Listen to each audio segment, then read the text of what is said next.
Bienvenido a la clase número 6 de los sistemas de luces del vehículo. Yo soy Rizzo, quien les habla, de los cursos Rizzo Lingua y Equile Ecuador. En esta ocasión vamos a hablar acerca de la resistencia de los cables, un tema muy importante que anteriormente les dije que esto se utiliza mucho a la hora de los diagnósticos. Muchas personas no lo utilizan, siempre revisan los cables en continuidad, cosa que no es muy aconsejable porque los cables en la opción de continuidad, cuando estamos midiendo con estos instrumentos de medida, nos pueden fallar. Por experiencia, les puedo decir que en la opción de continuidad un cable te puede marcar como bueno, pero realmente puede estar dañado, alterado su resistencia. Entonces, por eso que es importante evaluarlo en esta opción, ¿sí? O sea, cuando yo evalúo un cable, siempre lo hago en continuidad y en resistencia. Es una prueba muy sencilla y muy rápida de hacer. Entonces, como dice la teoría, todos los cables deben tener una resistencia de 1 ohmio hacia abajo, ¿sí? A excepción de los cables de alta tensión, como los de encendido, ¿sí? Entonces, como nosotros vamos a ver aquí, hay factores que influyen en los cables o en los conductores eléctricos, como son la naturaleza del cable. Esto hace referencia al tipo de cable. Puede ser un cable de cobre, de aluminio, de plata, etc. Cada uno tiene un valor distinto de resistencia, pero en términos generales, todos ellos tienen valores muy pequeños, menos de 1 ohmio, ¿sí?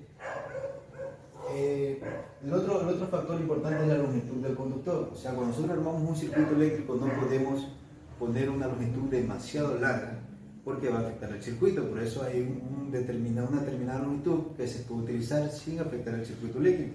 A eso hace referencia esto, porque a mayor longitud, mayor resistencia van a tener los cables, pero siempre y cuando pasemos el límite preestablecidos por los fabricantes, ¿sí? Más o menos, aproximadamente se dice que de 90 metros en adelante ya va a haber problemas en un circuito eléctrico porque la corriente va a disminuir demasiado, porque la resistencia del cable va a aumentar un poco brusca, afectando el circuito. Asimismo, la sección transversal es algo importante porque un cable, entre más fino sea, su sección transversal es pequeña. Obviamente, el diámetro es muy pequeño y por ende la corriente va a fluir leve. O sea, por aquí no podemos transportar mucha corriente porque desgraciadamente no lo permite. Un cable más grueso, de sección transversal más gruesa, va a permitir que fluya más corriente. Y obviamente un cable más grueso, como un número 4, va a permitir que fluya sumamente más corriente. Por eso es que nosotros, en la clase anterior, cuando hablamos de los conductores eléctricos, ahí les mostré la capacidad de los cables, que es en amperios. Ahí es donde nosotros podemos darnos cuenta que es importante el diámetro o la sección transversal de los cables, porque ahí se determina qué cantidad de corriente podemos manejar o permitir pasar, ¿sí? Y lo último es la temperatura. La temperatura es un factor importante. Un cable, cuando está sometido a temperaturas, va a aumentar su resistencia con unos ciertos valores, ¿no? Entonces, por eso es que estos cuatro factores son importantes de determinarlos, porque no es lo mismo evaluar un cable cuando el cable está frío que cuando está caliente. Obviamente va a haber una pequeña alteración, pero no debería pasarse de esto. Puede ser que, por ejemplo, este cable me marque aquí en frío, tengo una temperatura de 27 grados aquí en Ecuador, en la costa, manejamos una temperatura de 27 a 34 grados, ahorita tengo una temperatura de 27 grados, y en este caso este cable puede ser que me marque una resistencia de 0.3 ohmios, un valor muy pequeño, pero puede ser que cuando yo lo mida a una temperatura de 90 grados, con el motor caliente, puede ser que la resistencia me aumente. De pronto ya no me marca 0.3, pero va a marcar de pronto 0.9, aumentó algo. Pero si nos damos cuenta, no salen de este límite, no pasan de ese límite, ¿sí? La temperatura le afecta, pero no debería pasar de estos límites. Un cable cuando está en perfectas condiciones no debería salir de estos rangos que les estoy mostrando, independientemente del cable que sea, del material que sea, plata, oro, cobre o aluminio, no debería pasar de esto. Los únicos cables que tienen una resistencia sumamente elevada son los de encendidos. Estos cables sí tienen una resistencia elevada. Eso lo voy a enseñar a evaluar. Lo vamos a reevaluar con la opción de resistencia y con voltaje, ¿sí? Ya vamos a ver este tema. Entonces ahorita vamos a proceder a medir para que ustedes vean que se cumple esta teoría que les estoy diciendo. Entonces yo pongo el multímetro, acérquete por favor.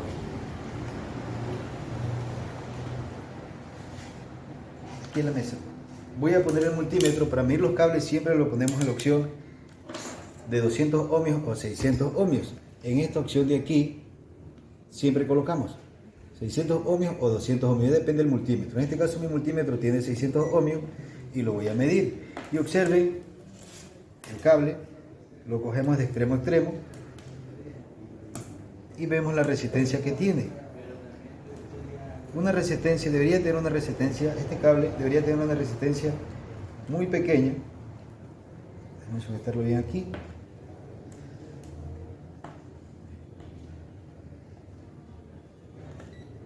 Como podemos ver ahí, marca 0.8 ohmios. ¿Sí? Esa es la resistencia que tiene este cable. Este cable es número 14, tiene una resistencia de 0.8 ohmios. Ahorita voy a medir el cable número 20. Este cable es número 20 y independientemente del cable que sea, la resistencia debería estar casi lo mismo. De pronto me marca un valor distinto, pero tiene que estar en este rango. Si el cable está bueno, debería estar en esa opción. Miren, en este caso este cable es fino, que lo estoy midiendo, marca 0.9 ohmios, quiere decir que tiene una excelente resistencia y yo lo puedo considerar como bueno.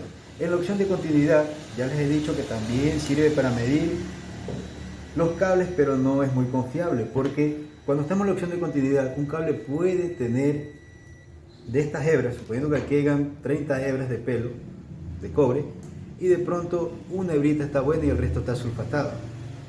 ¿Qué sucede con eso? Basta que una hebrita esté buena y te va a marcar continuidad, entonces uno puede creer que el cable está bueno. Pero cuando medimos resistencia, la cosa cambia, porque la resistencia es más exigente y obviamente si este cable no tiene todas sus hebras buenas, automáticamente te va a marcar un valor de resistencia alto, diciéndote que ese cable está corroído, sucio o flojo. ¿Sí? Por eso es importante determinar esto. Acuérdense que cuando tengo una resistencia elevada en un cable, las condiciones son cables flojos, que puede ser que internamente esté flojo, porque lo hayan unido, ¿sí? Que esté corroído, sulfatado, oxidado, entre otras cosas. ¿Sí? Por eso es importante evaluar los cables. Ahorita voy a evaluar este cable que está aquí. Este es un cable grueso, si nos podemos dar cuenta, es un cable número 4. Lo voy a fijar aquí, un extremo, y con el otro extremo voy a topar el cable. En la opción de continuidad me marca, pero ya les he dicho que no es muy confiable esta opción, porque es capaz de engañarnos. La mejor manera de medirlos es en resistencia. Ahí vemos que este cable tiene una resistencia de 0.8 ohmios. Si se dan cuenta, está dentro del rango, o sea, un valor bien bajo. Déjame que se estabilice bien.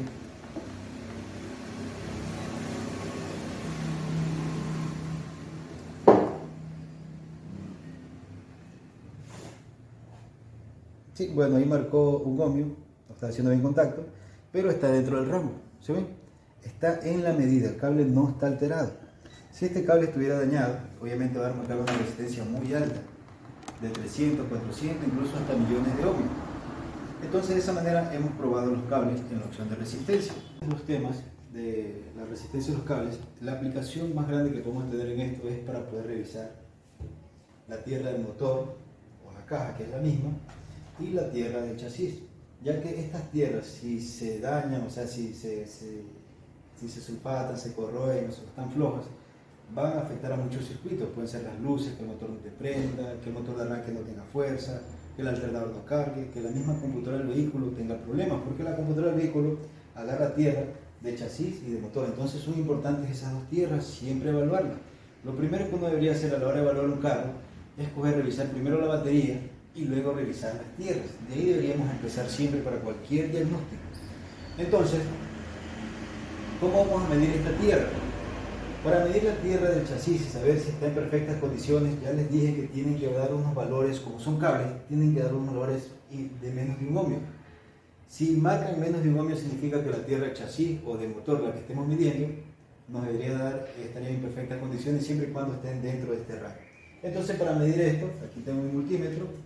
Bueno, lo vamos a poner en la opción de 200 ohmios o 600 ohmios y vamos a conectar el cable negro aquí, al negativo, y con el cable rojo vamos a topar la caja y de esa manera nos va a marcar el valor de resistencia, en este caso evaluando la tierra de motor o de caja. Debería ser un valor muy bajito. Y así mismo para evaluar la tierra del chasis, del negativo a la carcasa. A cualquier parte de la carcasa queremos tocar y debería darnos un valor muy pequeño. Entonces en este momento vamos al carro a ver cómo está la tierra de ese vehículo, para que ustedes puedan ver que esto se cumple. Y esto es lo que ustedes siempre deberían hacer para poder revisar un sistema de luces. Porque a veces los electricistas, cuando se olvidan de este principio, pasan directamente a evaluar el circuito y dicen no, que hay que aumentar relé para aumentar la fuerza de las conexiones, y es un gastadero de dinero por gusto. Innecesario, porque a veces el problema está en las tierras. Entonces, ya uno sabiendo estos pequeños principios, uno puede dar pequeñas soluciones. ¿Sí? Entonces vamos en este momento al carro a evaluar las tierras. ¿Sí? Bien, en este caso vamos a evaluar la tierra, que les dije, la tierra de motor y la tierra de chasis. Entonces miren que el borde negativo, tal como está en el diagrama, se cumple esto. Existen dos cables gruesos. El cable verde, en este caso, está aterrizado aquí, a la carcasa. Como vamos a ver aquí, está aterrizado a la carcasa. Entonces este es el cable de tierra de chasis. Esta es la tierra del chasis, y el otro cable está pegado en la caja o en el motor. ¿Ya? Entonces, aquí están las dos tierras. Entonces, para evaluar las dos tierras, nosotros tenemos que coger, primero poner el multímetro en la escala siempre de menor escala. En este caso yo lo pongo en 600 ohmios y hay multímetros que marcan 200, entonces habría que poner 200 o 600. Pero siempre utilizamos la escala más chiquititas. Lo dejamos aquí y vamos a evaluar esto. Pongo el cable negro, el borde negativo, ya sea aquí o acá, no importa. Lo puedo colocar aquí y con el otro cable topo acá. A un perno en este caso topé y miren cuánto me marca, 0.9 ohmios, 0.8 perdón. Entonces eso significa que la tierra de chasis está en perfectas condiciones. Esto es algo que siempre deben hacer, porque a veces la tierra de chasis está alterada, puede ser que te marque 800, 1000 ohmios, 2000, entonces ya una resistencia demasiado elevada es un problema. Eso significa que ese cable está flojo, sucio, corroído o sulfatado. Entonces ya de ahí ustedes ya pueden darse cuenta que si las luces alumbran poco es por problema de la tierra principal, o sea su tierra madre, que es esta. Entonces por eso es que tenemos que evaluarla. Ahorita voy a medir la tierra del motor. Sucede algo muy similar. Deberían marcar casi lo mismo, porque son cables, acuérdense que son cables. Entonces la resistencia del motor, observemos bien, tiene una resistencia de 0.9 ohmios, ¿sí ven? Una resistencia muy baja. Eso significa que la tierra del motor está en perfectas condiciones. Si llegase a marcar un valor elevado, habría un problema. Ahí es cuando a veces el motor no te quiere arrancar, porque estos cables, este cable de aquí suele estar sulfatado y la energía negativa no logra llegar hasta allá. Entonces afecta a los diferentes circuitos. En este caso puede ser el alternador, motor de arranque, o los sistemas de inyección, en este caso computadoras o sensores. ¿Sí? Entonces por eso es importante que cuando uno va a resolver un problema en el vehículo, siempre tiene que seguir el proceso de diagnóstico. En este caso siempre evaluar la batería y luego evaluar la resistencia de los cables. En continuidad no les aconsejo, porque en continuidad es engañoso. Yo me he topado con muchos casos que los vehículos a veces no encienden, y es porque el cable de motor, la tierra del motor está defectuosa. Yo la mido con continuidad y esto me marca. Como ustedes ven aquí, marca, estoy en la opción de continuidad, marca, pero yo, como sé que esto no es confiable, yo siempre voy a la opción de resistencia. Si veo que la resistencia está baja, entonces yo digo, bueno, este cable sí está en perfectas condiciones, pero a veces me he topado los casos que la continuidad me marca bien, y cuando lo pongo en resistencia me marca una resistencia elevadísima. Entonces ahí está el problema. Entonces el problema es el cable. Cambio el cable y se arregla el problema. Entonces bien, espero que les haya servido este video, que hayan aprendido algo nuevo, y siempre nosotros evaluamos los cables. Incluso cuando revisamos los arnés de los sistemas de inyección, o sea, la computadora, el arnés principal de aquí del motor, siempre lo revisamos en continuidad para ver si no está roto o en resistencia.